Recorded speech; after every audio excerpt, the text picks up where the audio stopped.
Hey, what's up? It's Russo. And when I'm not on the road, I'm watching Payton Priv TV.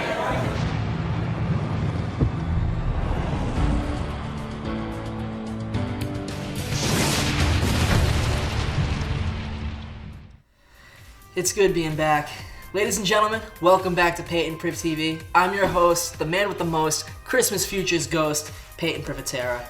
And as the calendar turns to January and we usher in this brand new decade, there's one thing I feel like I need to talk about, and that is what you can expect in this year's NFL playoffs.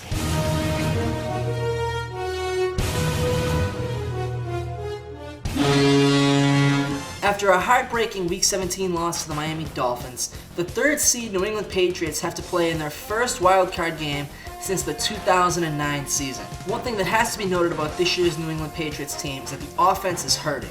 Tom Brady has proven to us year and year again that he can carry this team on his own, but I think this year might be the least amount of help he's gotten in quite a while. At the start of this season, the New England Patriots wide receiver core consisted of Julian Edelman, Antonio Brown, Josh Gordon, and Demaryius Thomas.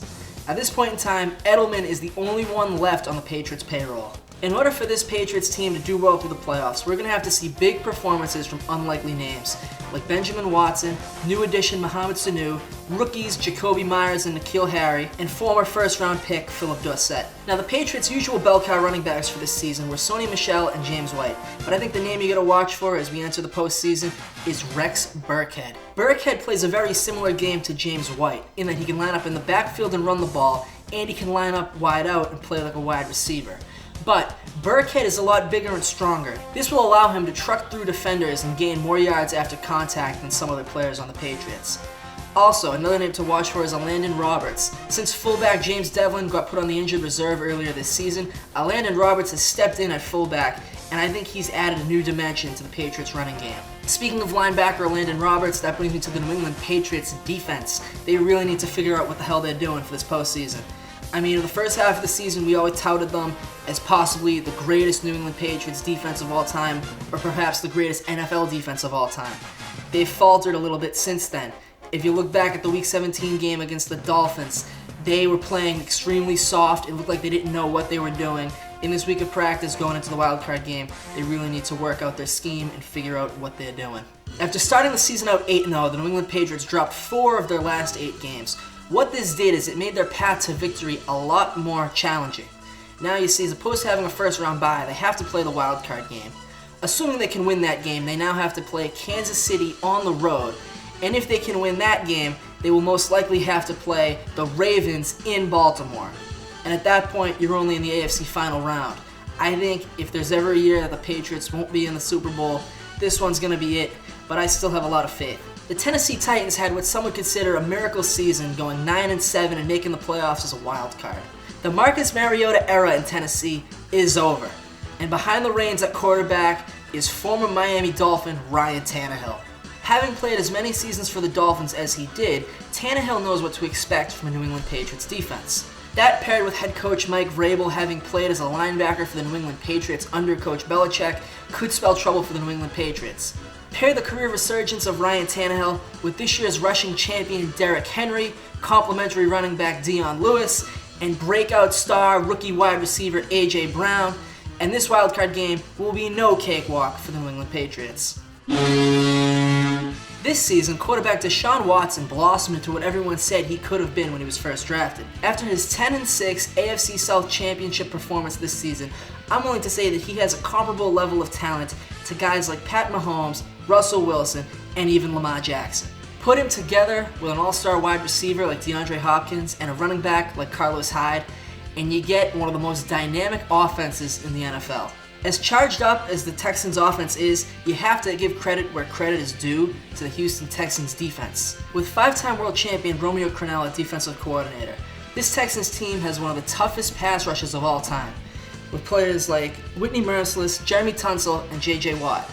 Now here's the wild card for the Texans. A lot of people thought J.J. Watt's season was over when he sustained a torn pectoral muscle earlier in the season. However, this past week he was activated to the 53-man roster, and in all probability he will play in this Saturday's wildcard game. Buffalo Bills surprised a lot of people this season, going 10-6 and making it into the playoffs as a wild card. You have to hand it to second-year quarterback Josh Allen for being able to take this Bills team from draft lottery position into the playoffs with 10 wins.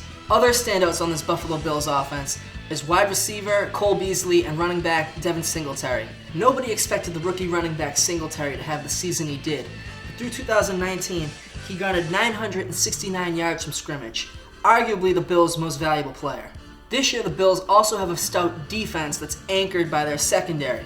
Secondary filled with guys like Tre'Davious White, Jordan Poyer, and Micah Hyde make Buffalo a no-fly zone. I think that they can give the Texans a serious run for their money this weekend in Houston.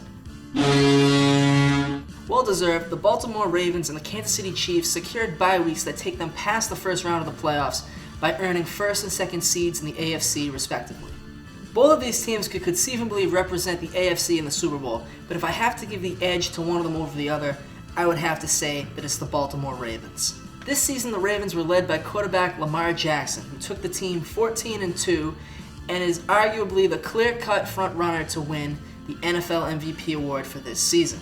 Lamar Jackson threw for 3,127 passing yards, 36 passing touchdowns, while also rushing for 7 touchdowns and 12,006 yards, the most yards rushed by a quarterback in a single season ever. I think that Coach John Harbaugh has put together the most dynamic offense in the NFL today, in that he has Lamar Jackson and also has veteran Mark Ingram, who rushed for over 1,000 yards, and standout wide receiver Marquise Brown. With all this talent at quarterback, wide receiver, and running back, he also runs a 3 tight end system with Nick Boyle, Hayden Hurst, and Mark Andrews. What this does is it makes the Ravens' offense be rooted in unpredictability. The playbook is fraught with option plays that, when combined with the physical ability and skill of a player like Lamar Jackson, spells trouble for any defense. The scariest thought in this scenario is that Lamar Jackson is only 22 years old. You can't count out the Chiefs though.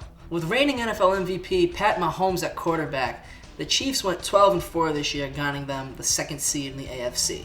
Now, if you take a player as phenomenal and physically able as Pat Mahomes and give him 1,004 weapons to throw to, the way the Chiefs have, you get as a result an offense as explosive as we have seen from the Kansas City Chiefs this season. Now, most commonly in the NFL, defensive schemes are designed to neutralize a team's best 2 or 3 skill players. But who do you choose to neutralize on a roster that includes Tyreek Hill, Shady McCoy, Travis Kelce, Sammy Watkins, Demarcus Robinson, Damian Williams, McCole Hardman, Spencer Ware, and fullback Anthony Sherman? I mean, do you know?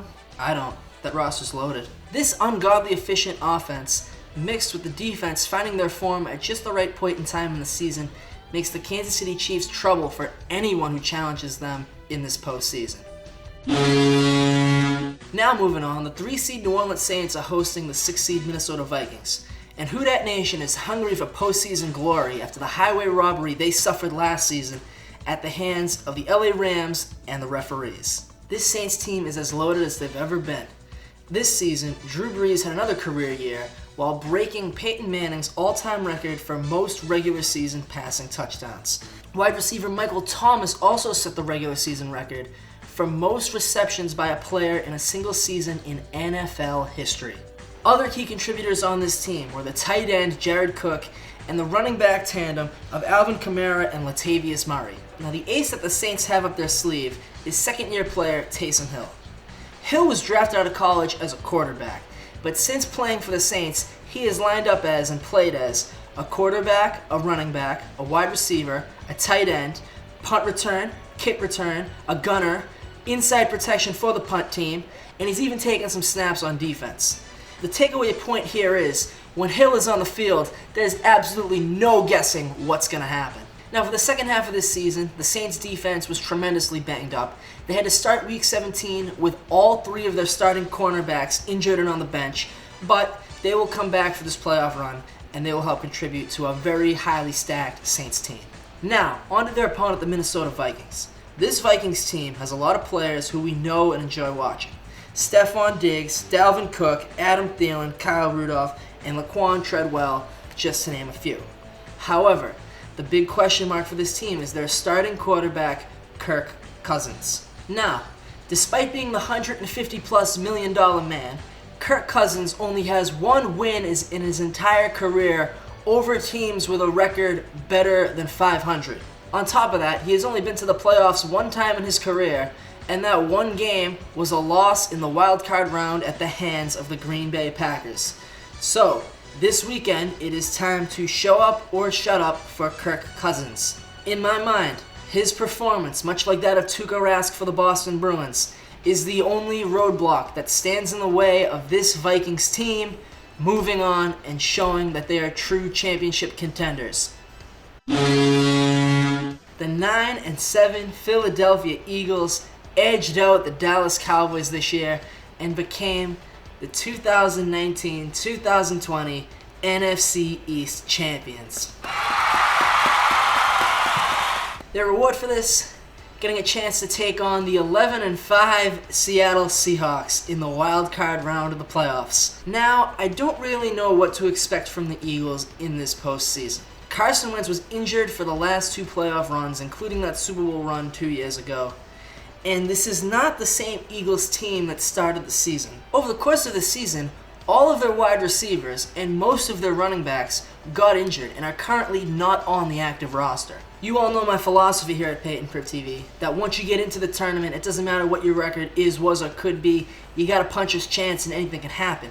So this Eagles team could pull off a miracle with some scotch tape and a prayer. I think the best thing the Eagles have going for them right now in this postseason is that their defense is mostly the same from that Super Bowl run we saw 2 seasons ago.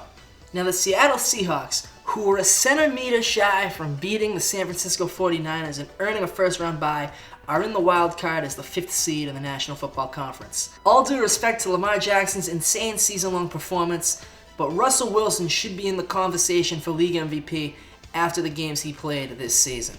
Now, unfortunately, late season pickup Josh Gordon just got suspended, and the Seahawks have had a number of terrible injuries at the running back position.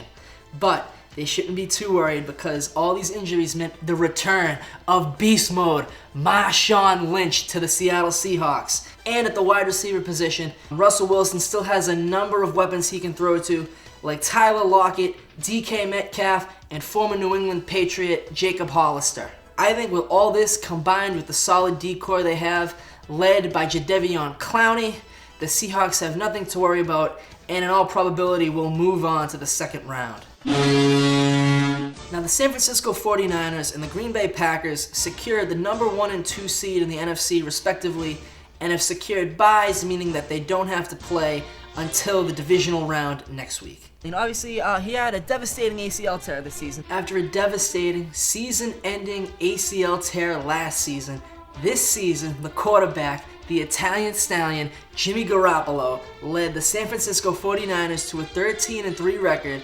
securing them home field advantage throughout the playoffs and a first-round bye through the divisional round. At his left and right flanks, running backs Raheem Mostert, Matt Breida, and Tevin Coleman put together perhaps this season's only three-headed dragon running back tandem in the NFL, and a great one at that. The San Francisco running and passing games are further aided by the 2 tight end system of George Kittle and Ross Dwelly, and even the fullback, Kyle Juszczyk. Speaking of the Niners passing game, the Garop has a plethora of wide receivers he can look to, including such names as Emmanuel Sanders, Deebo Samuel, Marquise Goodwin, and Dante Pettis, just to name a few. This Niners defense is also stacked with talent. They were in the top 5 through the duration of the whole season.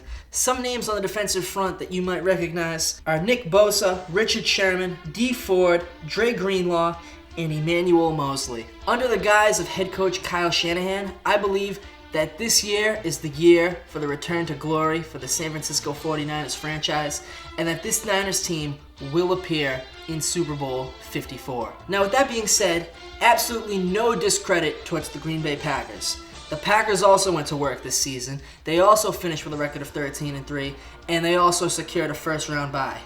You know what else they also have? A world-class quarterback in Aaron Rodgers. This season, Aaron Rodgers put on a 16-game show, proved to us all that he's still the man and that he ain't going anywhere. At his sides, he has the phenomenal running back tandem of Jamal Adams and Aaron Jones. At wide receiver, he has a number of guys who he can go to, like Alan Lazard, Devontae Adams, Marquise Valdez-Scantling, Geronimo Allison, Equanimous St. Brown, Jake Kumarov, and the tight end Jimmy Graham, just to name a few. With a top 15 ranked defense led by linebacker Zadarius Smith, I think this Packers team will be a formidable opponent for whoever they face and could possibly move on to the Super Bowl. Now that you guys know what you can expect from each of these 12 teams, here are how I predict the games this Saturday and Sunday in Wild Card Weekend will turn out.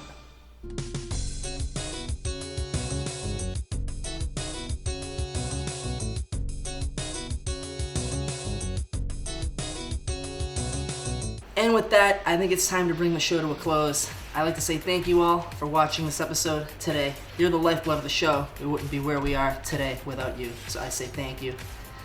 As much fun as I've been having up at Colby College, I miss being here in the studio, and I miss getting to talk to you all like this, so I'd like to say thank you for giving me the opportunity to do what I love.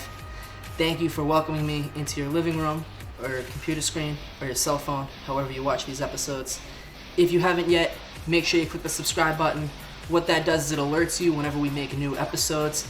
And whether you like the show or didn't like the show, please leave a comment in the comment section below. We love to hear from you. We always get back to you. And nothing helps the show more than input from the viewers. Also, I'd like to give a long overdue shout out to my boys from camp. For those of you who don't know, during the summer I spend my time as a coach teaching our youth how to play football, street hockey, and other athletic activities. Unfortunately, due to the terms of my contract at where I coach, I cannot use these kids' names. However, they know who they are. I'd like to thank them for staying with us and watching all these episodes, and also show you these really cool drawings they made for me and for the show. And I think that's all I have to say. I'm Payton Privitera, and make sure you tune in right back here next time to Payton Priv TV.